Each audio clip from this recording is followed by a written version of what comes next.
ശ്രേഷ്ഠനായ വൈദിക സഹോദരങ്ങളെ, കർത്താവിൽ സ്നേഹം നിറഞ്ഞ മാതാപിതാക്കളെ, സഹോദരി സഹോദരങ്ങളെ, വാത്സല്യങ്ങളെ,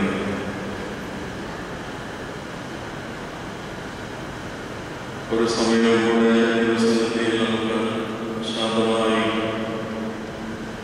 ഹൃദയ കണ്ണുകളെ തുറന്ന്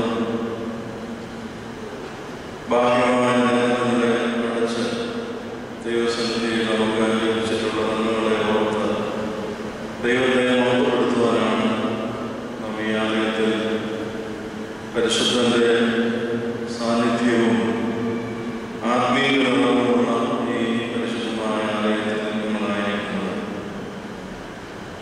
ദൈവത്തോട് അനവധി കാര്യങ്ങൾ ചോദിക്കുവാനുണ്ട്. പരിശുദ്ധന്റെ മധ്യസ്ഥതയിൽ അറിയപ്പെട്ട അനേക കാര്യങ്ങൾ നമുക്ക് പറയുവാനുണ്ട്, വേദനകൾ പറയുവാനുണ്ട്, നമ്മുടെ സങ്കടങ്ങൾ പകരുവാനുണ്ട്. നമുക്ക് ലഭിച്ച ദൈവനന്മകളെ ഓർത്തുകൊണ്ട് ദൈവത്തെ ഓർമ്മപ്പെടുത്തുവാനുണ്ട്.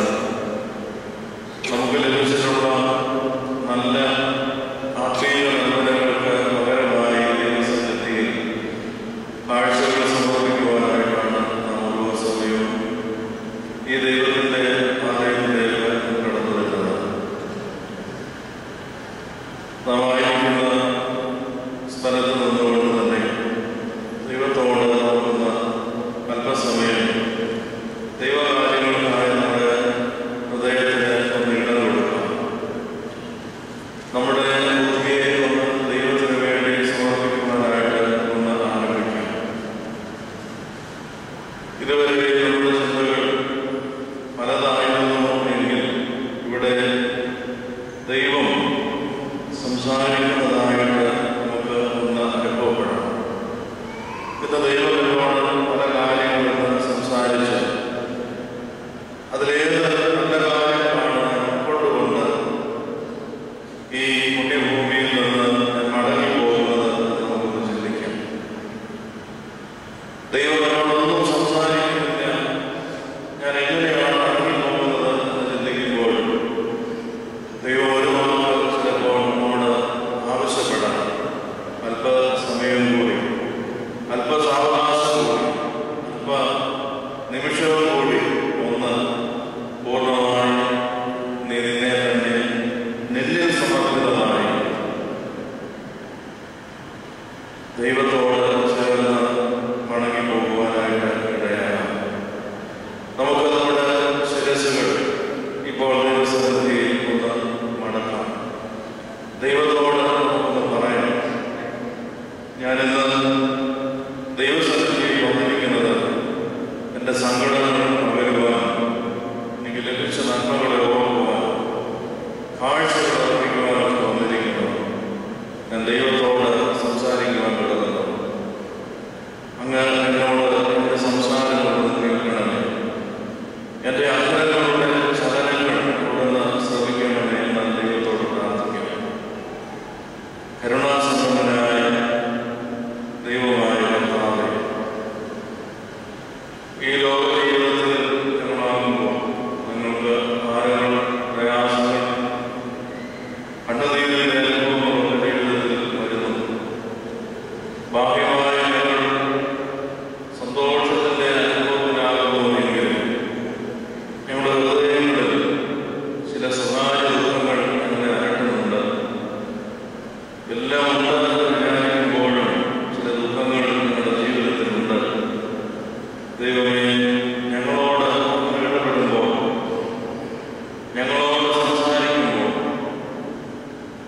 നിന്നെ അനുഗമിച്ചാൽ ഞങ്ങൾക്ക് എന്ത് കിട്ടും എന്നല്ല, നിന്നെ അനുഗമിച്ചാൽ ഞങ്ങൾക്കെല്ലാം ലഭിക്കും എന്നുള്ളത് ഈ ലോകത്തെ വെച്ച് ലഭിക്കുന്നതിനേക്കാൾ 10 മടങ്ങ് നിത്യലോകത്തിൽ ലഭിക്കുമെന്നുള്ള ദൈവകൃപ സന്ദേശം ഞങ്ങൾ ഉൾക്കൊള്ളുവാനായിട്ട് ഇടയാകട്ടെ.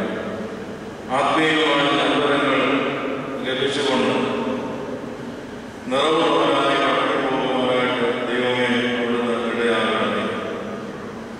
കർത്താവേ, നിന്റെ പാദപീഠത്തിലായിരിക്കുന്നത് ഏറെ നല്ലതാകുന്നു എന്ന്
എല്ലായ്പ്പോഴും കൃത്യമായി നമുക്ക് ജീവിക്കുവാനുള്ള ഒരു ഇടമല്ല ഈ ഭൂമി എന്ന് പറയുന്നത്.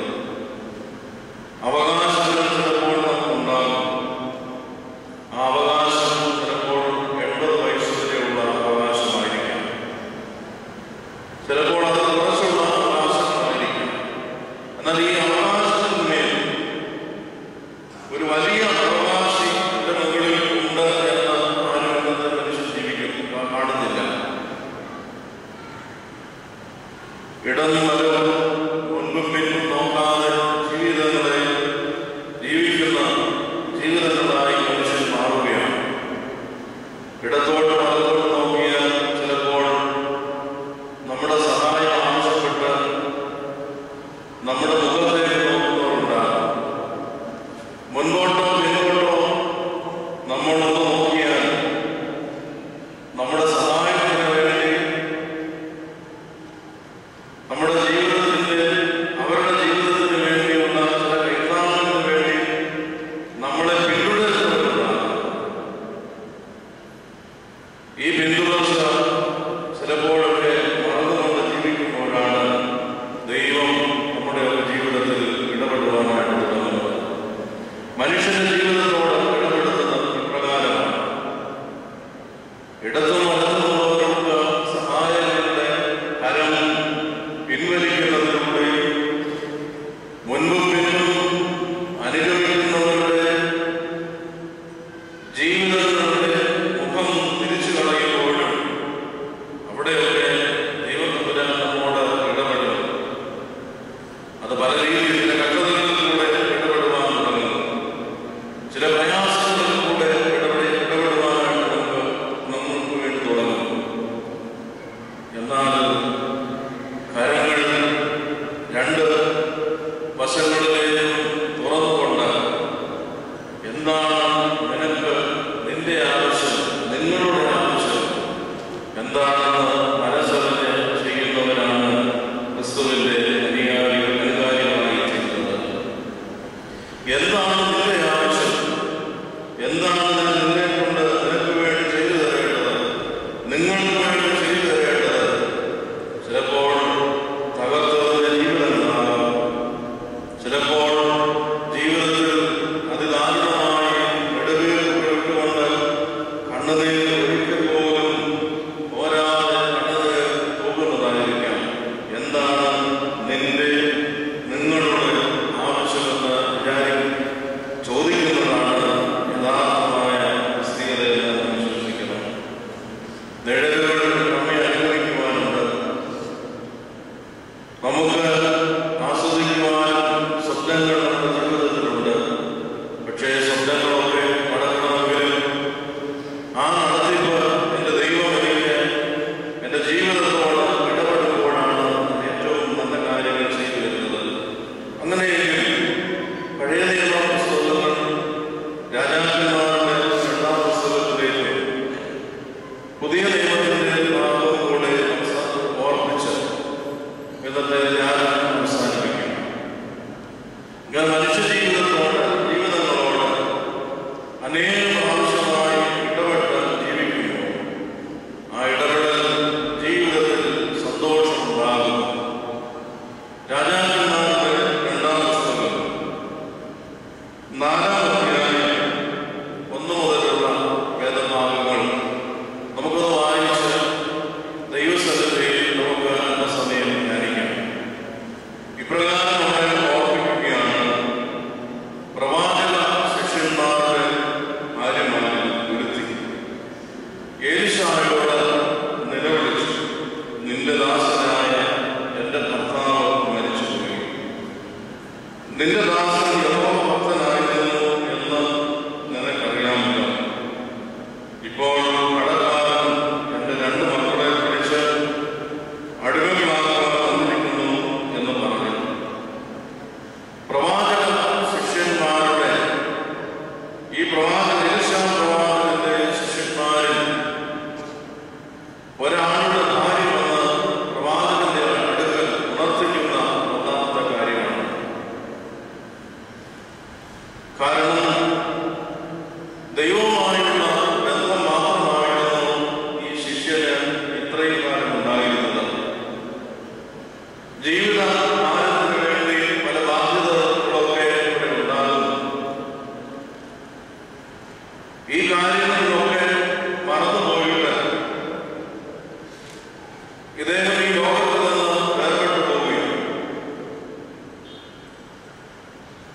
ഈ ശിഷ്യന്റെ ഭാര്യ പ്രവാചകന്റെ അടുത്ത് വന്നതെന്ന് നിലവിളിക്കുകയാണ്, സങ്കടത്തോടെ ശബ്ദിക്കുകയാണ്.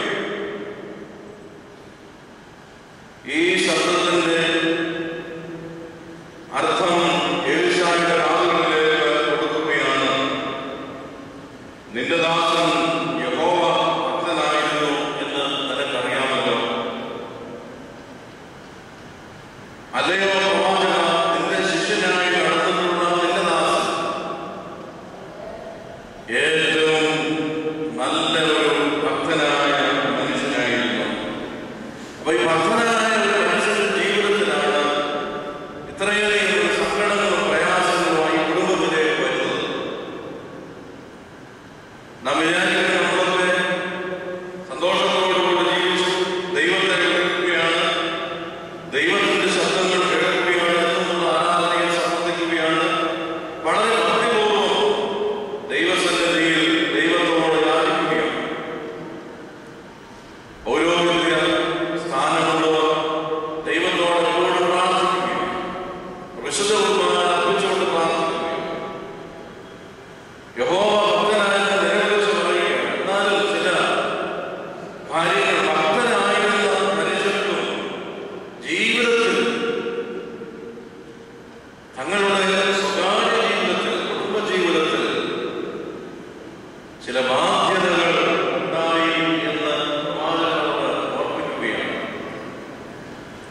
ഓർപ്പിക്കുക മാത്രമാണ്, മറിച്ച് സാധാരണ ഭാഷയിലുള്ള സംസാരമല്ല, അവിടെ നിലവിളിച്ച് സംസാരിക്കുകയാണ്. ഇത്രയും കാലം രണ്ടുപേരും കൂടെ, മക്കളും കൂടെ കുടുംബത്തിൽ നിലവിളിച്ചുകൊണ്ട് പ്രാർത്ഥിച്ച് സംസാരിച്ച് ദൈവത്തോട് പ്രാർത്ഥിച്ചപ്പോൾ പ്രവാചകന്റെ ചര്യകളെല്ലാം അണുവിട തെറ്റിക്കാതെ ഭംഗിയായി ഈ ശിഷ്യൻ കൊണ്ടു നടന്നപ്പോൾ അവിടെയെല്ലാം ഈ ശബ്ദത്തിന് മൃദുവായ ശബ്ദമായിരുന്നു. കാരണം എല്ലാം നൽകുമെന്നുള്ള ഒരു സന്തോഷം ജീവിതത്തിലുണ്ടായിരുന്നു. പ്രവാചകന്റെ കൂടെ നടക്കുന്നത്, ദൈവത്തിന്റെ കൂടെ നടക്കുന്നത്, ആ നടത്തിപ്പ് എല്ലാം തരും എന്നുള്ള ഒരു വിശ്വാസം അല്പസമയം ഇവിടെ ഉണ്ടാകുന്നു. എന്നാൽ ഒരു ശൂന്യത, തന്റെ ഭർത്താവ് ഈ ലോകത്തിൽ നിന്ന് മാറ്റപ്പെട്ടു എന്ന് പറയുമ്പോൾ ആ ഭാര്യ തന്നെ പ്രവാചകനോട് പറയുകയാണ്, നിന്റെ ദാസൻ യഹോവ ഭക്തനായിരുന്നല്ലോ. ആ ഭക്തി കുടുംബത്തിലുണ്ടായിരുന്നു. അതുകൊണ്ടാണ് ഈ ഭാര്യ ഭർത്താവിനെ കുറിച്ച് ഇങ്ങനെ ഏറ്റവും നല്ലൊരു സാക്ഷ്യം, ഏറ്റവും നല്ല ഒരു സാക്ഷ്യമുള്ള ഒരു സംസാരം ഈ പ്രവാചകന്റെ അടുക്കൽ വന്ന് പറഞ്ഞത്. നിന്റെ ദാസൻ യഹോവ ഭക്തനായിരുന്നു എന്ന് നിനക്കറിയാമല്ലോ. ഈ സമൂഹത്തിൽ, ഇന്നത്തെ ലോകത്തിൽ, ആധുനികമായ ലോകത്തിൽ ജീവിക്കുമ്പോൾ എന്താണ് ഒരു ഭാര്യയ്ക്ക് ഭർത്താവിനെ കുറിച്ചുള്ള സാക്ഷ്യം? എന്ത് സാക്ഷ്യമാണ് ഈ ലോകത്തിന് അല്ലെങ്കിൽ സമൂഹത്തിൽ പ്രാർത്ഥനയോടെ അടുക്കൽ കൊടുക്കുവാനായിട്ടുള്ളത്, നാം ചെല്ലുന്ന സമൂഹത്തിൽ കൊടുക്കുവാനായിട്ടുള്ളത്? എൻ്റെ ഭർത്താവ് എങ്ങനെയുള്ള ഒരാളാണ്? ഇതാണ് ഞാൻ ആദ്യമേ ആമുഖമായി ഓർമ്മിച്ചത്. നമ്മുടെ ചില സ്വകാര്യ ദുഃഖങ്ങൾ ദൈവസന്നിധിയിൽ പകരുവാനായിട്ടാണ് ഇവിടെ വന്നിരിക്കുന്നത്. നമ്മുടെ വേദനകൾ പറയുവാനായിട്ടാണ് വന്നിരിക്കുന്നത്. അനുഗ്രഹം കിട്ടിയതിന് ആഴ്ചകൾ അർപ്പിക്കാനായിട്ടാണ് വന്നിരിക്കുന്നത്. അങ്ങനെയെങ്കിൽ ഭാര്യയുടെ സാക്ഷ്യം എന്താണ്? ഭർത്താവിനെ കുറിച്ച് എന്താണ്? ഭർത്താവിന് ഭാര്യയെ കുറിച്ചുള്ള സാക്ഷ്യം എന്താണ്? എത്രയോ കാലങ്ങൾക്ക് മുമ്പ് ശാസ്ത്ര സാങ്കേതിക വിദ്യകൾ വികസനം പ്രാപിക്കുന്നതിന് മുമ്പ്, ബുദ്ധിമണ്ഡലത്തിന് വികാസം പ്രാപിക്കുന്നതിന് മുമ്പ്, മനുഷ്യന്റെ ചിന്തകൾ, അവന്റെ ചിന്തകൾ വലുതായി ചിന്തിക്കുന്നതിന് മുമ്പ്, ഒരു സാധാരണ കുടുംബത്തിൽ നിന്ന് ഒരു സ്ത്രീ വന്ന് പറയുന്ന കാര്യത്തിലാണ്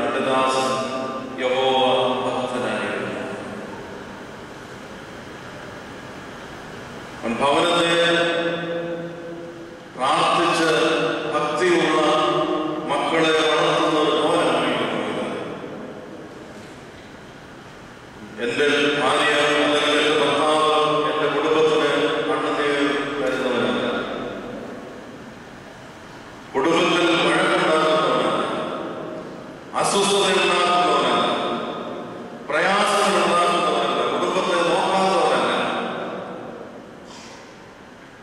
ഇതാ ഈ സാക്ഷ്യം ഒന്നാമതായി നമ്മുടെ മനസ്സിലുണ്ടാകട്ടെ. ഭക്തന്മാരായും ഭക്തകളായും ഈ സമൂഹത്തിന് ഒരു സാക്ഷ്യം കൊടുക്കുവാൻ നമ്മെ കൊണ്ട് സാധ്യമാകണം. ഇവിടെ ഓർമ്മിക്കുന്ന രണ്ടാമത്തെ കാര്യം, ഇപ്പോൾ കടക്കാരൻ എന്റെ 2 മക്കളെ പിടിച്ച് അടിമകളാക്കുവാൻ വന്നിരിക്കുന്നു എന്ന് പറഞ്ഞു. അടിമകളായി കൊണ്ടുപോകുവാൻ വന്നിരിക്കുന്ന 2 മക്കളെ ഭർത്താവ് പോയി കടമെന്നുള്ളതുകൊണ്ട് മറ്റുള്ളവരിൽ നിന്ന് ഉപജീവനത്തിന് സ്വന്തം കുടുംബത്തിന് നിലനിൽപ്പിന് വേണ്ടി വാങ്ങിയിട്ടുള്ള ഈ കടം വീട്ടുവാൻ നിവൃത്തിയില്ലാത്തതുകൊണ്ട് ഒരു കാലത്ത് നിലനിന്നിരുന്ന സമ്പ്രദായം ഭവനത്തിലുള്ളവരെ പിടിച്ചുകൊണ്ട് അടിമകളാക്കി കൊണ്ടുപോകുന്ന രീതി ഉണ്ടാകുന്നു. അങ്ങനെയാണ് ഈ 2 മക്കളെ കടക്കാരെന്ന് അടിമകളാക്കി കൊണ്ടുപോകാൻ വന്നിരിക്കുന്നത്. എല്ലാം ശൂന്യമാകുന്ന ഒരവസ്ഥയിൽ, എല്ലാം കൈവിട്ടു പോകുന്ന ഒരവസ്ഥയിൽ വീണ്ടും ചെല്ലുകയാണ്, നിലവിളിച്ചുകൊണ്ട് ചെല്ലുകയാണ്. ഭക്തനായ മനുഷ്യന്റെ ഭാര്യ ചെല്ലുകയാണ്. ഇനി അങ്ങനെ സംഭവിക്കാതിരിക്കാൻ എനിക്കൊരു ഉപായം പറഞ്ഞു തരണം. ഇനി ഒന്നും സംഭവിക്കാതെ, ജീവിതത്തിൽ ഒന്നും സംഭവിക്കാതിരിക്കുവാൻ ഒരു ഉപാധി ജീവിതത്തിലേക്ക് ഒന്ന് തരണം ദൈവമേ. അങ്ങനെ തരുന്നുവെങ്കിലാണ് നമുക്ക് സന്തോഷമുണ്ടാകുന്നത്. ഇനി എൻ്റെ കുടുംബത്തിൽ, എൻ്റെ മക്കൾക്ക്, എന്നോട് ചേർന്ന് നിൽക്കുന്നവർക്ക്, എൻ്റെ പങ്കാളിക്ക്, എന്നെ കൂട്ടിയേൽപ്പിച്ച ആളുകൾ, എൻ്റെ മാതാപിതാക്കൾക്ക് ഒന്നും സംഭവിക്കാതിരിക്കുവാൻ ദൈവമേ എനിക്ക് ഒരു ഉറപ്പ് തരണം. ആ ഉറപ്പ് ദൈവം നമുക്ക് നൽകുന്നുണ്ട്. നീ ഉറപ്പും ധൈര്യമുള്ളവനായിരിക്കും. ഞാൻ നിന്നോട് കൂടെ ഉണ്ടാകും. യോശുവയോട് പറയുന്നുണ്ട്. മോശ മരണപ്പെട്ടു. യോശുവയോട് പറയുന്നുണ്ട്, നീ ഉറപ്പും ധൈര്യമുള്ളവനായിരിക്കും. എന്റെ ദാസനായ മോശ മരിച്ചുവെങ്കിൽ ആ മോശയോടുകൂടെ ഇരുന്നതുപോലെ ഞാൻ നിന്നോടുകൂടെയും ഇരിക്കും. നിന്നോടുകൂടെയും ഉണ്ടാകും. ജീവിതത്തിൽ ചില നഷ്ടപ്പെടലുകൾ ജീവിതത്തിൽ ഉണ്ടാകുമ്പോൾ, നഷ്ടപ്പെട്ട അവസരങ്ങൾ ജീവിതത്തിൽ വരുമ്പോൾ ദൈവത്തിന്റെ പ്രത്യാശയുടെ വാക്കാണ്, നീ ഉറപ്പും ധൈര്യമുള്ളവനായിരിക്കും. ഞാൻ ആരുടെ കൂടെ ഇരുന്നതുകൊണ്ടോ അതുപോലെ തന്നെ ഞാൻ നിന്നോടുകൂടെ ഇരിക്കുവാനായിട്ട് എനിക്ക് സാധ്യമാകും. ആയതിനാൽ നീ ഉറപ്പുള്ളവനായി ധൈര്യമുള്ളവനായിരിക്കുക. നിന്നെ കൈവിടാത്തവനായ ദൈവം നിന്നോടുകൂടെയുണ്ട്. അതിന് നീ ചെയ്യേണ്ട ഒരു കാര്യം, നിന്റെ ജീവിതത്തിൽ ഭക്തിയുള്ള മാർഗം പിന്തുടരേണ്ടത് ആവശ്യമാണ്. അപ്പോൾ ആത്മീയ മനുഷ്യനെ ബലപ്പെടുത്തുവാനായി ഞാൻ ആദ്യമേ ഓർമ്മിച്ച ഭൗമിക മനുഷ്യനെ ധൈര്യപ്പെടുത്തുവാനും ഭൗമിക മനുഷ്യന് വേണ്ടി നമ്മുടെ ഭാഗ്യമായ ഭംഗിയുണ്ടാക്കുന്ന എല്ലാ കാര്യങ്ങളും ചെയ്യുമ്പോൾ നമ്മുടെ ആത്മീയ മനുഷ്യനെ കർത്താവിനോടുകൂടെയും ഉദ്ധാരണം ചെയ്യുന്ന ആത്മീയ മനുഷ്യനെ നമ്മൾ ബോധ്യപ്പെടുത്തുന്നത് ഒന്നാമത് ഈ ഒരു സാധാരണ സ്ത്രീയുടെ 2 വാക്കുകളിൽ. ഒന്ന്, നിലവിളിച്ച് തന്റെ അവസ്ഥകൾ പറയുന്ന. രണ്ടാമത്, ഭക്തിയുള്ള മാർഗത്തെ തിരഞ്ഞെടുക്കുവാനായിട്ട് ഇടയാകുന്നു. മൂന്നാമത്, എല്ലാ അവസ്ഥകളെയും നഷ്ടമാകുമ്പോൾ ശൂന്യതയിലാകാതിരിക്കാൻ വീണ്ടും ചെല്ലുകയാണ് ശിഷ്യന്റെ അടുക്കലേക്ക്. യേശു അവളോട് ചോദിക്കുകയാണ്, ഞാൻ നിനക്ക് വേണ്ടി എന്ത് ചെയ്യണം? ഞാൻ നിനക്ക് വേണ്ടി എന്താണ് ഇനി ചെയ്തു തരേണ്ടത്? പറക, വീട്ടിൽ നിനക്ക് എന്തുണ്ട് എന്ന് ചോദിച്ചു. ഈ ചോദ്യത്തിന് ഇവിടെ ഇരിക്കുന്ന നമുക്ക് ഓരോരുത്തർക്കും എന്ത് മറുപടി കൊടുക്കുവാനായിട്ട് സാധ്യമാണ്? നമ്മളൊരു മറുപടി നമ്മുടെ മനസ്സിൽ തന്നെ കൊടുത്തു കൊടുക്കുക. പറക, നിന്റെ വീട്ടിൽ നിനക്ക് എന്തുണ്ട് എന്ന് ചോദിച്ചു. എന്താണുള്ളത്? എൻ്റെ വീട്ടിൽ എന്താണ് ഉള്ളത്?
ഈ വാതിലിന്റെ പടി തള്ളി പുറത്തേക്ക് ഇറങ്ങുമ്പോൾ നമ്മുടെ ഹൃദയങ്ങളിൽ, നമ്മുടെ കാതുകളിൽ മുഴങ്ങിക്കേൾക്കണം, പറയാം, എന്റെ വീട്ടിലേക്ക് എന്താണുള്ളത്.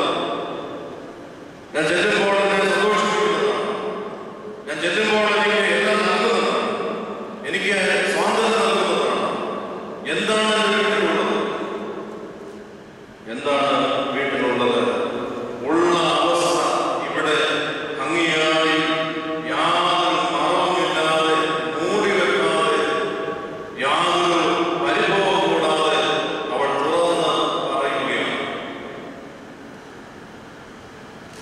ഈ സ്ത്രീ തന്റെ എല്ലാ അവസ്ഥകളിലും ഭവനത്തിലുള്ള കാര്യങ്ങൾ പറഞ്ഞു പറയുകയാണ്. 2 മക്കൾ, ബാക്കിയുള്ള കാര്യം താഴോട്ട് പറയുന്നത് ഓർമ്മപ്പെടുത്തുന്നു. എല്ലാ അവസ്ഥകളെയും അവിടെ പറയുക. ഒരു നല്ല സത്യമായ ജീവിതത്തെ അവിടെ തുറന്നു കാട്ടുകയാണ്. പ്രിയമുള്ളവരെ, എന്റെ ജീവിതത്തിൽ എനിക്ക് എന്തോ ഉണ്ട് എന്നുള്ളത് മൂടി വെക്കാതെ എല്ലാം വെളിപ്പെടുത്തി.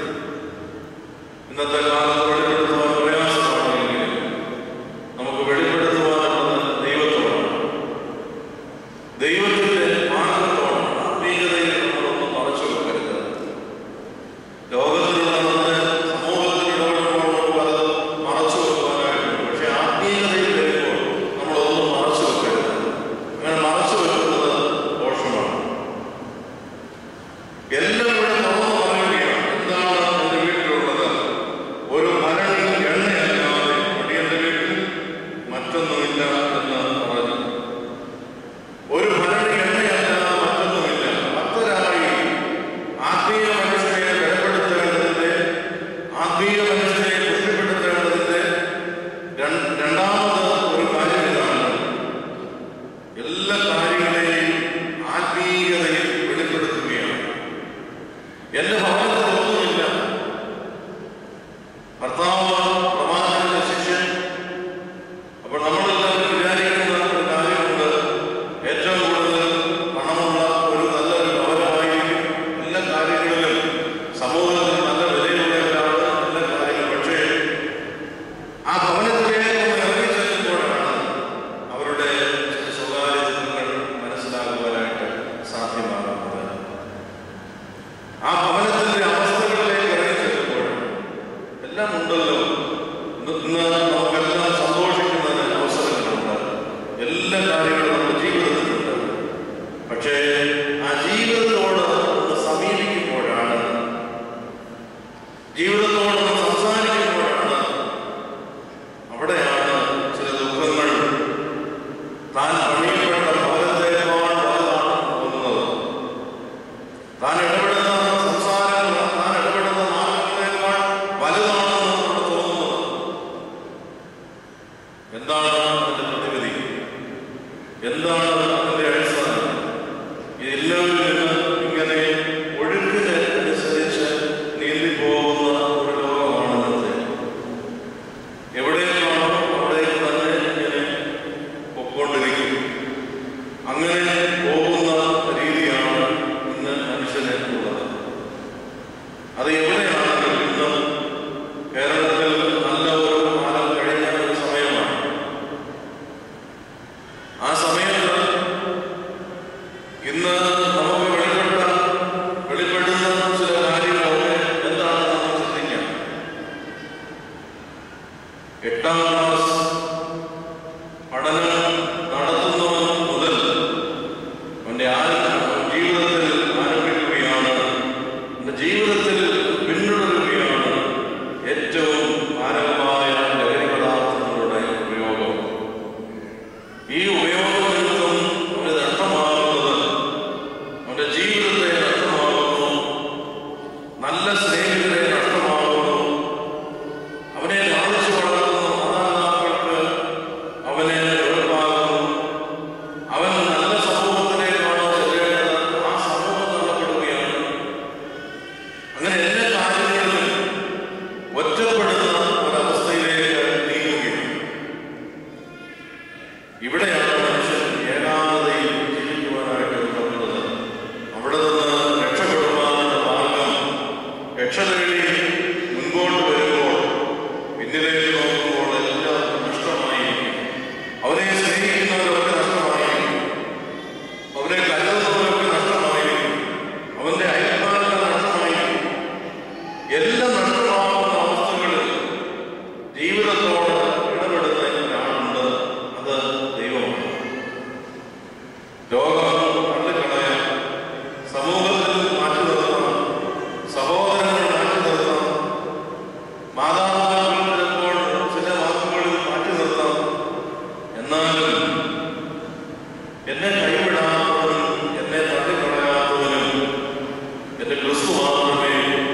എൻ്റെ ദൈവം മാത്രമേ ഉള്ളൂ എന്ന് നമുക്ക് എപ്പോഴും ഓർക്കാൻ ഇടയാകണം.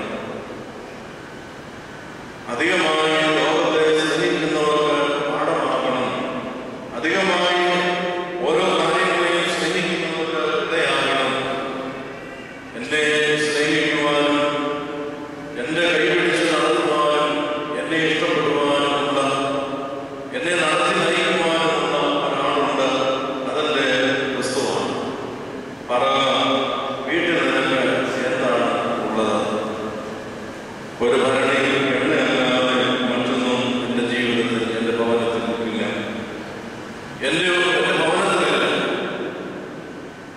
അപ്പോൾ പ്രവാചകൻ കൊടുക്കുന്ന രണ്ടാമത്തെ മറുപടി ഇതാണ്: നീ ചെന്ന് നിന്റെ അയൽക്കാരുടെ അടുക്കൽ ചെന്ന് വെറും പാത്രങ്ങൾ വായ്പ വാങ്ങുക, പാത്രങ്ങൾ കുറവായിരിക്കില്ല. കുഞ്ഞുങ്ങളെ പിടിച്ചുകൊണ്ടുപോകാൻ വന്ന് പറയുവാൻ, അവരാതെ പറയുവാൻ വന്ന് ഈ സ്ത്രീയോട് തിരിച്ചു പറയുന്ന മറുപടി രണ്ട് രൂപത്തിലാണ്, രണ്ട് രീതിയിലാണ്. കുഞ്ഞുങ്ങളെ പിടിച്ചുകൊണ്ടുപോകാൻ വന്ന ആളുടെ അടുത്ത് പറയുകയാണ്, അതിന് മറുപടി പറയാതെ അതിന്റെ വീട്ടിലെ കാര്യങ്ങളെക്കുറിച്ച് അന്വേഷിക്കുകയാണ്, ഭവനത്തിലെ കാര്യത്തെക്കുറിച്ച് അന്വേഷിക്കുകയാണ്. എന്താണ് ഭവനത്തിലൊക്കെ ഉള്ളതെന്ന് പറഞ്ഞുകൊണ്ട് ഈ പ്രവാചകനെ അന്വേഷിക്കുമ്പോൾ നമുക്കാകുമ്പോൾ നമുക്ക് ചില പ്രയാസങ്ങളൊക്കെ ഉണ്ടാകും.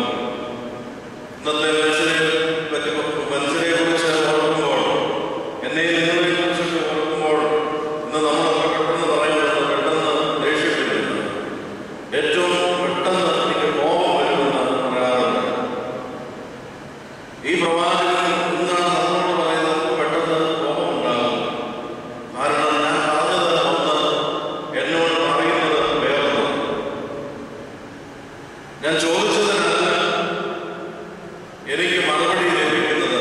എന്താണ് നിന്റെ ഭവനത്തിൽ എന്താണുള്ളത്, വിശേഷങ്ങളാണ് അവിടെ ചോദിച്ചത്. അപ്പോൾ പറയുന്നു, നിന്റെ അയൽക്കാരോട് അടുക്കൽ ചെന്ന് വെറും പാത്രങ്ങൾ വായ്പ വാങ്ങണം, ഒന്നും കുറവായിരിക്കരുത്.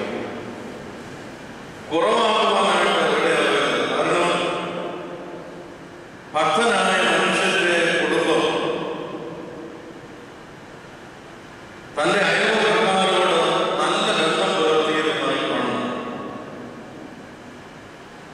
മതിലുകളില്ല, വലിയ ഗേറ്റുകളൊന്നുമില്ല, വലിയ സംരക്ഷകരൊന്നുമില്ല, സെക്യൂരിറ്റികളൊന്നുമില്ല, യാതൊന്നുമില്ല. അവിടെ പറയുന്നു, നിന്റെ അയൽക്കാരോടുള്ള ബന്ധം നീ നന്നായി സൂക്ഷിക്കുന്നുവെങ്കിൽ നീ അവിടെ നിന്ന് എല്ലാം കരുതിക്കൊണ്ടുപോകും. അവർ നിനക്ക് തരുവാൻ സന്ദർശിക്കുക, അവരെ പങ്കുചേരും. ഈ ഒരവസ്ഥയിൽ ഈ കുഞ്ഞുങ്ങളെ ഞങ്ങൾക്ക് ലഭിക്കണമെന്ന് വിചാരിച്ചുകൊണ്ട് അവരും കൂടെ നിന്നോടൊപ്പം പങ്കുചേരും. കാരണം എന്താണ്? പ്രവാചക ശിഷ്യന്റെ മക്കൾ ഈ ഭവനത്തിൽ നിന്ന് മാറിപ്പോകുന്നത്, അടിമമായി വിളിച്ചുകൊണ്ട് പോകുന്നത് അയൽക്കാർക്ക് പോലും സഹിക്കുവാൻ പറ്റുന്നില്ല. കാരണം അത്രയ്ക്ക് നല്ല കുഞ്ഞുങ്ങളാണ്, നല്ല മക്കളാണ്. അതുകൊണ്ടാണ് പ്രവാചകൻ പറയുന്നത്, അവിടെ ചെന്ന് വായ്പ വാങ്ങിക്കൊണ്ട് വരണം, എടുത്തുകൊണ്ട് വരണം. എടുത്തുകൊണ്ട് വരണമെന്നല്ല, വായ്പ വാങ്ങിക്കൊണ്ട് വരണം. വായ്പ വാങ്ങിയത് തിരികെ കൊടുക്കും. അതാണ് പ്രവാചകൻ നോക്കിയത്. എടുത്തുകൊണ്ട് പോകണമെന്നോ അല്ലെങ്കിൽ തരണമെന്നോ അല്ല, ഇതൊന്ന് വായ്പ തരണം. വായ്പ എടുക്കുന്നത് അതിന് തിരിച്ചു കൊടുക്കുവാനുള്ള ഒരു സാഹചര്യങ്ങളുണ്ട്. അവിടെ ചെന്ന് എടുത്തുകൊണ്ട് വന്ന് തിരികെ ചെയ്യും. കാരണം ഇവർ, ഈ കുടുംബം നഷ്ടപ്പെട്ടു പോകുന്നത് കണ്ട് സന്തോഷിക്കുന്നവരല്ല ഈ അയൽക്കാർ. ഈ കുടുംബത്തിന്റെ നല്ല അവസ്ഥകളെ കണ്ട് പ്രവാചക ശിഷ്യന്റെ ഈ ഭാര്യയും മക്കളും ഈ ഭവനവും നശിച്ചു പോകുന്നതിന് ഒട്ടും ആഗ്രഹിക്കുന്നവരല്ല ചുറ്റുപാടുമുള്ള അയൽക്കാർ.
ആ ജീവിതത്തെ സാംശീകരിച്ചെടുക്കുവാൻ, ജീവിതത്തെ പകർത്തിയെഴുതുവാൻ നമ്മുടെ ജീവിതത്തിൽ ഒന്നും ഉണ്ടാകുകയില്ല.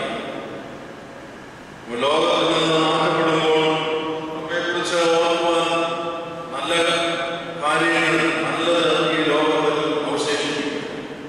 ഈ നല്ലത് അവശേഷിപ്പിക്കുമ്പോഴാണ് ഈ ലോകത്തിൽ എന്നും നമ്മെക്കുറിച്ച് ഓർമ്മ ഒതുക്കിക്കൊണ്ടിരിക്കുന്നത്. പരിശുദ്ധൻ പരിവർത്തനത്തിലേക്ക് ഏറ്റവും നല്ല കാര്യങ്ങൾ ഈ ലോകത്തിൽ ചെയ്തു. എല്ലാവർക്കും എല്ലാം കൊടുത്തു തന്നുകൊണ്ടതല്ല. ക്രിസ്തുവിൽ ദൈവത്തിന് വേണ്ടി, ദൈവത്തിന്റെ മാർഗത്തിന് അണുവിട വ്യതിചലിക്കാതെ എല്ലാ കാര്യങ്ങളും ചെയ്തു. നമ്മളൊക്കെ ഇവിടെ വന്നിരിക്കുമ്പോൾ പരിശുദ്ധനായ പരിവർത്തനത്തിലേക്ക് എന്ത് ചെയ്തുവോ അതെല്ലാം ചെയ്തു ജീവിക്കുന്നവരാണ് നമ്മൾ ഓരോരുത്തരും. തിരിതെളിച്ച് രാജവാഴ്ച അർപ്പിച്ച് നമ്മുടെ കാര്യങ്ങളൊക്കെ പറഞ്ഞിട്ട് പോകുക അല്ല. അങ്ങനെ ആയിരുന്നില്ല പരിശുദ്ധൻ. പരിശുദ്ധൻ ഈ ലോകത്തിൽ ചെയ്തത് ദൈവത്തിന്റെ ഇഷ്ടം എന്താണോ അതെല്ലാം ഭംഗിയായി നിർവഹിച്ച് ഈ ലോകത്തിൽ പരിശുദ്ധനായി ജീവിച്ചത്. അതാണ് പരിശുദ്ധതയുടെ അടയാളം. അതുപോലെ നമ്മളായിത്തീരണം. നമ്മൾ വന്ന് പ്രാർത്ഥിച്ച് എനിക്ക് അനുഗ്രഹം ലഭിച്ചു, സന്തോഷമാണ്, കടന്നു പോകാം, ഏറ്റവും നല്ലത് തന്നെ. പക്ഷേ ആ പരിശുദ്ധൻ ജീവിച്ചതുപോലെ ജീവിക്കുവാനായിട്ട് നമുക്ക് ഇടയാണ്. നോമ്പുകൾ വരുമ്പോൾ അത് കുറച്ച് നോക്കുവാൻ വേദപുസ്തകത്തിൽ എന്തെങ്കിലും വാക്കുകളുണ്ടോ എന്ന് അന്വേഷിക്കാൻ പറ്റുന്നതല്ല. വലിയ നോമ്പ് മാത്രമേ ജീവിതത്തിലുള്ളൂ, ബാക്കിയുള്ളതെല്ലാം പ്രസ്താവിക്കപ്പെടുന്ന ആത്മീയനാണുള്ളതെന്ന് വിചാരിക്കുന്ന ക്രിസ്തീയ വിശ്വാസികൾ നമ്മുടെ ഓരോരുത്തരും അതല്ല പരിശുദ്ധ പരിവർത്തനം ചെയ്തത്. ഒരു വർഷത്തിൽ എത്ര ദിവസമുണ്ടോ അതിനേക്കാൾ കുറച്ചുകൂടെ ദിവസം കിട്ടിയാൽ നോമ്പും പ്രാർത്ഥനകളും നിർവഹിക്കുവാൻ ഏറ്റവും വ്യത്യസ്തനായി ക്രിസ്തുവിന്റെ സന്നിധി, ദൈവത്തിന്റെ ഗുരുവിന്റെ സന്നിധിയിൽ അത് ചെയ്യണം. അത് ചെയ്യുമ്പോഴാണ് നമുക്ക് അനുഗ്രഹം ലഭിക്കുന്നത്. അതിനുവേണ്ടിയാണ് നമ്മുടെ വരവ്. പരിശുദ്ധനെ പോലെ ജീവിക്കുവാനുള്ള അവസരം തരണമേ. എങ്ങനെയാണ് ഗുരുവിന് വേണ്ടി, ക്രിസ്തുവിന് വേണ്ടി ലോകത്തിൽ പരിശുദ്ധൻ ജീവിച്ചത്, ആ മാതൃക എങ്ങനെയാണോ ഈ ലോകത്തിൽ നടന്നത്, അതുപോലെ ഒരു മാതൃക എന്റെ ജീവിതത്തിൽ തരണമെന്ന് പറയുന്നതാണ് നമ്മുടെ പ്രാർത്ഥന. എന്റെ ജീവിതത്തിൽ അതൊന്ന് തരണം. അതാണ് നമ്മുടെ പ്രാർത്ഥനയാവേണ്ടത്. എല്ലാ കാര്യങ്ങൾക്കും നമുക്ക് നൽകുവാനുള്ളതിനേക്കാൾ ഉപരി പരിശുദ്ധനായ ദൈവത്തിന് വേണ്ടി അങ്ങ് എങ്ങനെയാണ് ക്രിസ്തുവിന് വേണ്ടി ജീവിച്ച് ഇത്രയധികം പരിശുദ്ധതയിലെത്തിയത്, അതിന്റെ ഒരു ചെറിയ അംശം ഞാൻ പറ്റുവാൻ, എന്റെ ജീവിതത്തിൽ ലഭിക്കുവാൻ, ആ ജീവിതത്തിന്റെ ഒരംശം എനിക്കൂടെ നൽകണമേ എന്ന് പറയുവാനായിട്ട് പറയാറുണ്ട്. അതിലാണ് നമ്മുടെ പ്രാർത്ഥനയിലെ ചൈതന്യം ഇരിക്കുന്നത്. അതാണ് നമ്മുടെ പ്രാർത്ഥനയിലെ ഏറ്റവും വലിയ ശക്തി ഇരിക്കുന്നത്.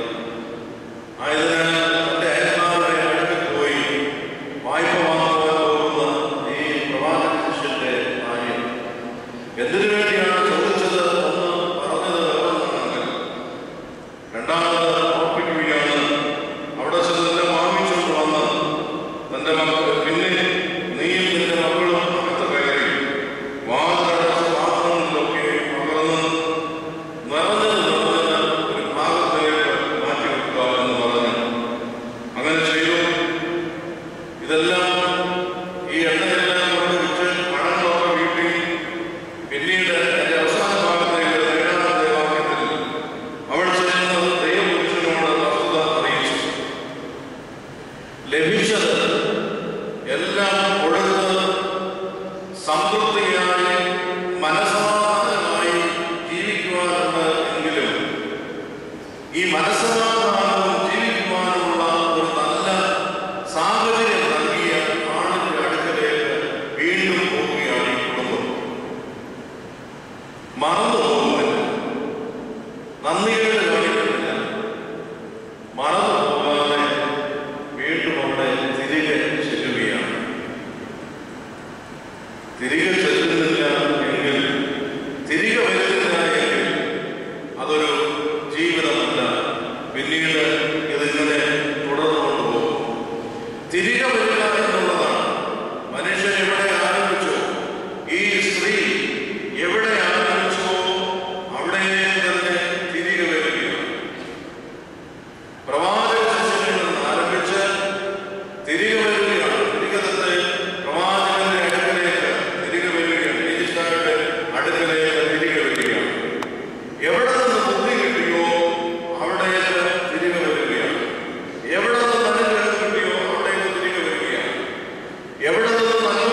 എല്ലാ പാത്രങ്ങളിലും എണ്ണ പകർന്ന് തങ്ങളുടെ കടങ്ങളൊക്കെ വീട്ടിയതിനു ശേഷം ഇനി എന്ത് ചെയ്യണമെന്നാണ് പ്രവാചകന്റെ അടുത്ത് ചോദിക്കുന്നത്. ഇനി എന്ത് ചെയ്യണം? കുറച്ച് ശേഷിപ്പ് എടുക്കൊണ്ട് എന്താണ് ചെയ്യേണ്ടത്? എന്റെ വീട്ടിൽ എന്താണുള്ളത്? എന്റെ വീട്ടിൽ ഉള്ളത് ഒരു ഭരണി എണ്ണയല്ലാതെ മറ്റൊന്നില്ല. ഇത്രയേ ഉള്ളൂ എന്റെ വീട്ടിൽ, യാതൊന്നുമില്ല. നോക്കണം, ആ ഒരു ഇല്ലായ്മയുടെ അനുഭവത്തിലും പ്രവാചകന്റെ അടുത്ത് വന്ന് സന്തോഷിക്കുന്ന ഈ കുടുംബം, ഇല്ലായ്മയുടെ ദാരിദ്ര്യത്തിന്റെ അനുഭവത്തിലും സന്തോഷിക്കുകയാണ്. ഇല്ലായ്മയുടെ അനുഭവത്തിലും ദൈവത്തിന്റെ മുമ്പിൽ സന്തോഷിക്കുവാനായിട്ടയാണ്. അതാണ് പരിശുദ്ധൻ നമുക്ക് കാണിച്ചു തരുന്ന ഒന്നാമത്തെ പ്രാർത്ഥനയുടെ വഴി. ഇല്ലായ്മയുടെ നടുവിലും ദൈവത്തോടൊപ്പം സന്തോഷിക്കുവാൻ, ദൈവത്തോടൊപ്പം പ്രാർത്ഥിക്കുവാൻ, ദൈവത്തിന്റെ മാർഗത്തെ നേടിപ്പിടിക്കുവാൻ ദാരിദ്ര്യത്തിന് സഹായിച്ചു എന്നുള്ളതാണ് പരിശുദ്ധനിൽ കൂടി നാം കാണുന്നത്. നമുക്ക് നിറവിന്റെ അനുഭവമാണ്.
പുതിയ ഭാഗത്തേക്ക് വരുമ്പോൾ പ്രാർത്ഥനയോടെ ഓർമ്മിച്ച് അവസാനിപ്പിക്കും. പരിശുദ്ധനായ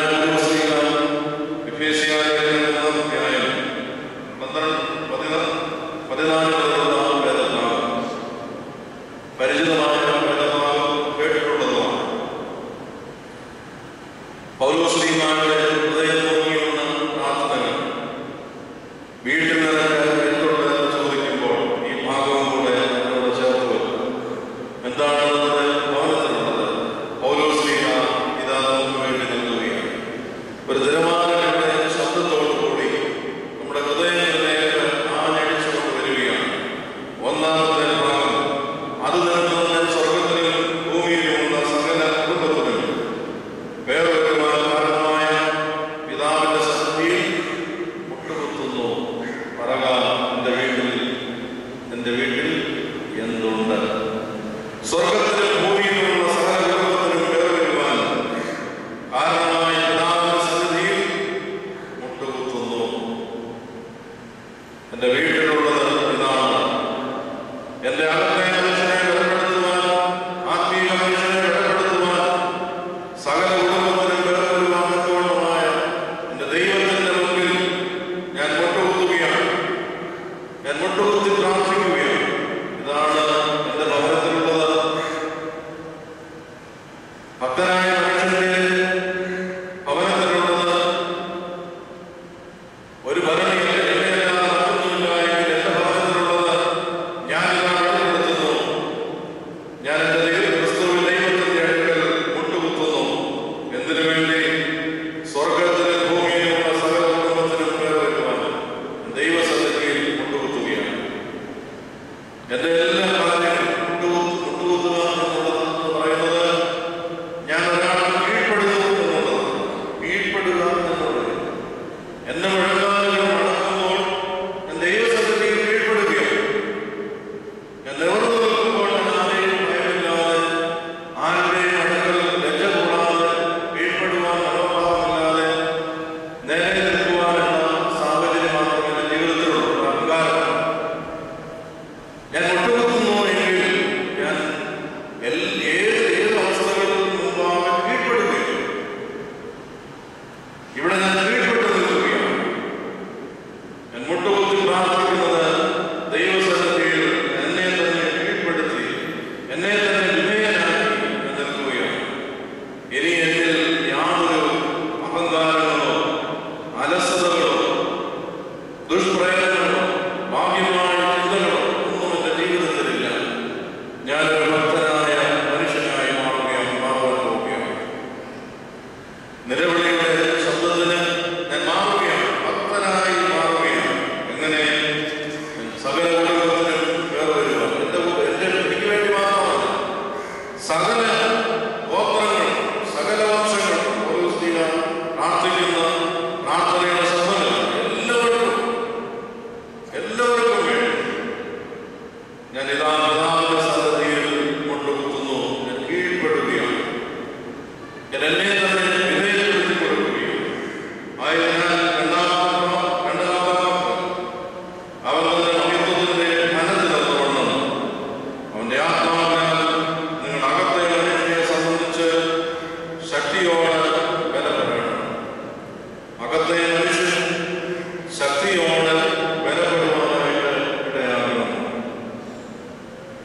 ഇതാണ് ആത്മീയമായ അകത്തെ മനുഷ്യനെ കുറിച്ച് നമുക്കുണ്ടാകുന്ന ചിന്ത.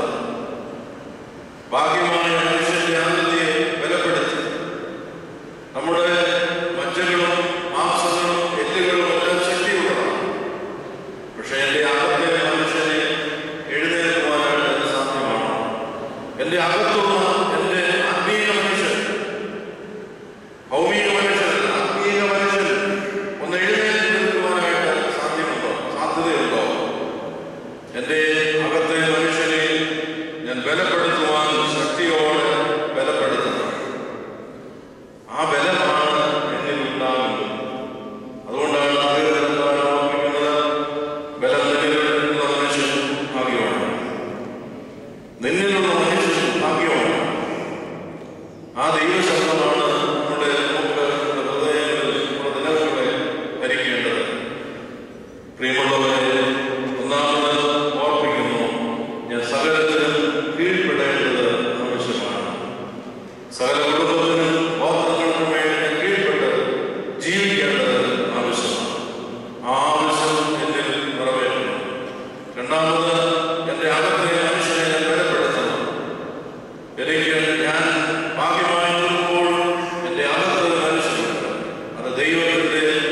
ശക്തിയേറിയ ഒരു സ്വരൂപം എന്നിൽ വസിക്കുന്നുണ്ട്. ആ സ്വരൂപത്തിനെ, ആ രൂപത്തിനെ രൂപഭംഗിയുള്ളതാക്കി തീർക്കുവാനായിട്ടാണ് സൗന്ദര്യത്തിന്റെ മൂർത്തിയും ഭാവമായി നിൽക്കുമ്പോൾ നമ്മുടെ സൗന്ദര്യം വർദ്ധിപ്പിക്കുവാൻ പല വസ്തുക്കൾ ഇന്ന് കമ്പോളത്തിലുണ്ട്. എന്തെല്ലാം വസ്തുക്കളുണ്ട്. ദൃശ്യമാധ്യമങ്ങൾ അറിയാം. എന്തെല്ലാം കാര്യങ്ങൾ 5 മിനിറ്റ് കൊണ്ട്, 1 മിനിറ്റ് കൊണ്ട്, 10 മിനിറ്റ് കൊണ്ടൊക്കെ ഇന്ന് ദൈവം തന്നിട്ടുള്ള സൗന്ദര്യത്തെക്കാൾ ഉപരിയായ മറ്റൊരു സൗന്ദര്യം വരുത്തുവാനായിട്ട് സാധ്യമാകുന്നത് പലതും നമ്മുടെ ചുറ്റുപാട് നമുക്കുണ്ട്. നമ്മൾ ഉപയോഗിക്കുന്നുണ്ട്.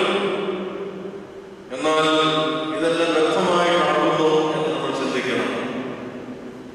കെന്തായുടെ സന്ധ്യാനമസ്കാരത്തിൽ ഓർപ്പിക്കുന്നുണ്ട്, ഈ ലോകത്തിന്റെ സൗന്ദര്യങ്ങളൊന്നും യാതൊരു ഗുണവുമില്ലാത്ത ബലിപീഠത്തിന്റെ അടുക്കിലേക്ക് നിൽക്കുമ്പോൾ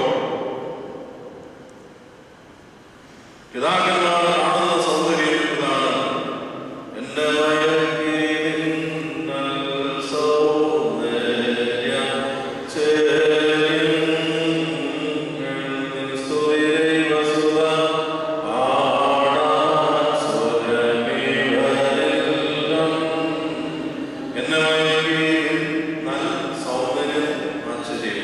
പിതാക്കന്മാർ കണ്ടതാണ്.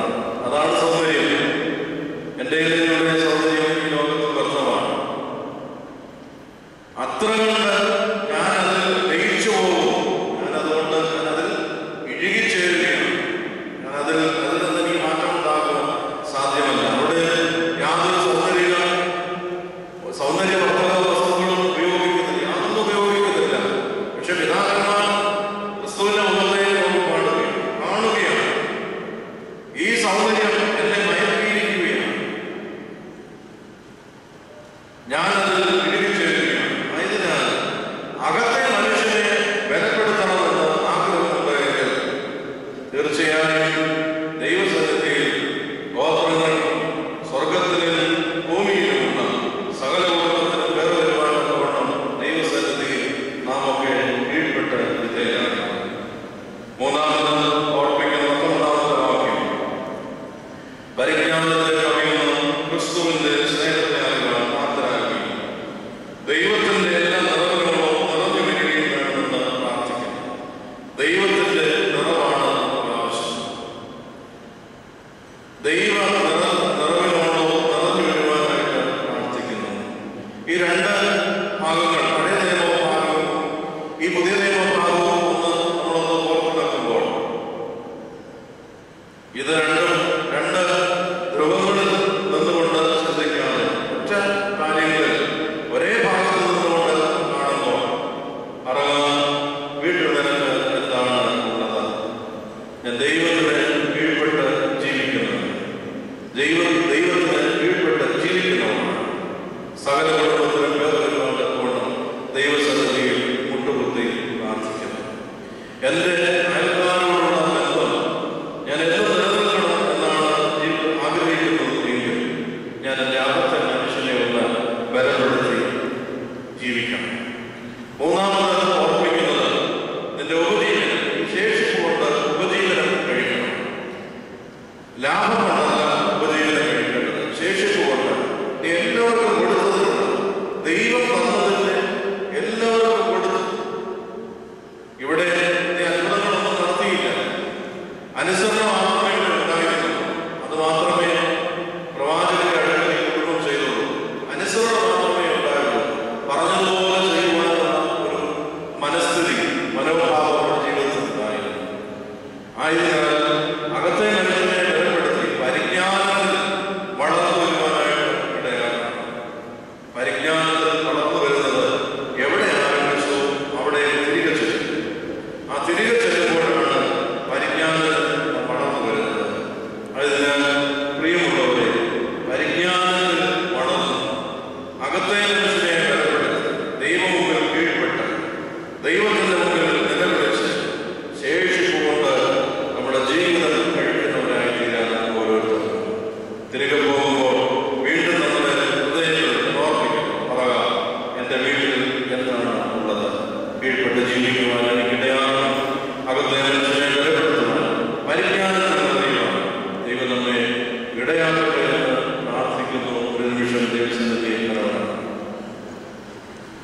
പാർക്കുമോ കരുണാസമ്പന്നനായ ദൈവമേ, അവിടുത്തെ മുൻപാകിയിരുന്നത് എൻ്റെ ജീവിതത്തിൽ നല്ലതെന്ന് എണ്ണുവാൻ എനിക്ക് ഇടയായി. പാപികളാകുന്നു, ബലഹീനരാകുന്നു, ശക്തിയില്ലാത്തവരാകുന്നു. ദൈവം പാപമോചനം നൽകുന്നു, ബലഹീനതയെ ശക്തിപ്പെടുത്തുന്നു. ശക്തിയില്ലാത്ത അവസരത്തിൽ ദൈവം ശക്തീകരിക്കുന്നു. ദൈവമേ, ഇന്ന് ഞങ്ങളോട് ആയിരുന്നതുപോലെ ഞങ്ങളോട് കൂടെ ഉണ്ടാകുവാൻ, ഞങ്ങളുടെ ജീവിതത്തിൽ ആകുവാൻ ദൈവമേ എപ്പോഴും ഞങ്ങളുടെ ജീവിതത്തിൽ ഉണ്ടാകുമെന്ന് പ്രാർത്ഥിക്കുന്നു. അകത്തെ മനുഷ്യനെ ബലപ്പെടുത്തുവാൻ ദൈവമേ ഞങ്ങൾക്കിടയാകണമേ. നിന്റെ സന്നിധിയിലൂടെ നമുക്ക് നല്ലതാണ്. ദൈവമേ, ഞങ്ങൾക്ക് വേണ്ടി ജീവനർപ്പിച്ച് ഈ ലോകത്തിലുള്ള എല്ലാ കുടുംബത്തിനും വേർവരുവാൻ തക്കവണ്ണം പ്രാർത്ഥിച്ച് സർവ്വവിധമായ ഐശ്വര്യങ്ങളും അനുഗ്രഹങ്ങളും എല്ലാ മക്കളും കൊടുത്ത ഈ പരിശുദ്ധന്റെ സന്നിധിയിൽ ഞങ്ങൾ തലവണമാണ്. രോഗികൾക്ക് സൗഖ്യം കൊടുക്കണമേ. മനസ്സുള്ളവരെ ആശ്വസിപ്പിക്കണമേ. കണ്ണുനീരിൽ രോഗികൾക്ക് കണ്ണുനീരിനെ നടത്തി വരുത്തണമേ. കുടുംബങ്ങളെ അനുഗ്രഹിക്കണമേ. കുഞ്ഞുങ്ങളെ അനുഗ്രഹിക്കണമേ. പ്രായമായ മാതാപിതാക്കളോട് ഇന്ന് ചെയ്ത നല്ല വാർദ്ധക്യം അവർ കൊടുക്കണമേ. യൗവനക്കാരെ പരിപക്വതയുള്ളവരാക്കി തീർക്കണമേ. ഞങ്ങളുടെ ദേശത്തെ അനുഗ്രഹിച്ചു കൊള്ളണമേ.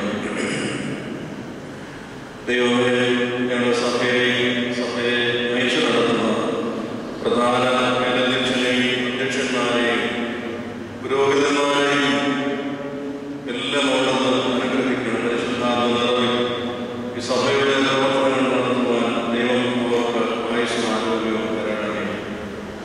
കർത്താവെ, നിന്റെ കൃപയിൽ അവിടുന്ന് സൂക്ഷിക്കണമേ. കർത്താവിന് മുമ്പാകെ നടത്തിയിരിക്കുന്ന എല്ലാ ദാസന്മാരെയും ദാസികളെയും നിങ്ങളെയും അനുഗ്രഹിക്കണമേ. അവരുടെ എല്ലാ ഉത്തമമായ ആദരങ്ങളും അവിടുന്ന് കൈക്കൊള്ളണമേ. ദൈവാത്മാവിനെ നിറച്ചുകൊള്ളണമെന്ന് പ്രാർത്ഥിക്കുന്നു. ആത്മീയമായ ശക്തിയോടുകൂടി തിരികെ പോകുവാൻ ഇടയാകണമേ.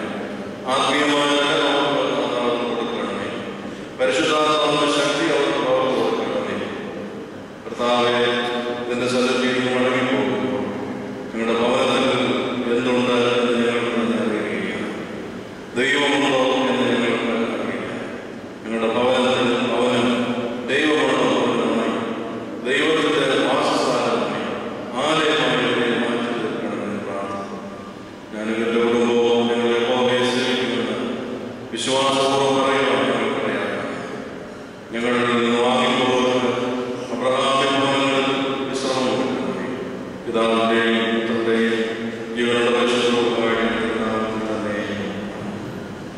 അവസരം തന്ന അഭിലാഷങ്ങളോടും ബഹുമാനപ്പെട്ട ദൈവിക ശ്രേഷ്ഠരോടും എന്നെ കേട്ടിരുന്ന ഞങ്ങളോടുമുള്ള എല്ലാ സ്നേഹവും ആദരവും